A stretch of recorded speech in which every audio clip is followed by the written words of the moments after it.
Men eng katta xursand qilgan narsa so'zda mavjud bo'lgan subyektlik Markaziy Osiyoni subyektligiga institutsiyallashdi. Ya'ni Markaziy Osiyo endi mana yil oxiriga kelib turib Ozarbayjon qo'shilgani shu subyektivlikka xalqaro subyekt sifatida va bu subyektga nisbatan hatto eng yuqori hozirgi bugungi zamonamizni qudratli davlati Amerika Qo'shma Shtatlarining munosabati o'zgargani meni quvontirdi misol uchunda.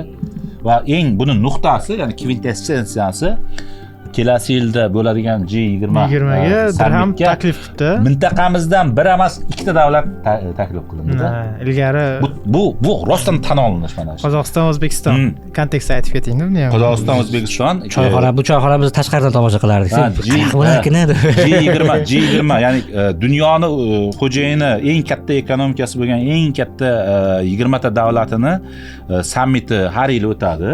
Kelasi yil Amerika Qo'shma Shtatlarida o'tadi. Shu mezbon sifatida Trump yuqsinga borib kelamiz.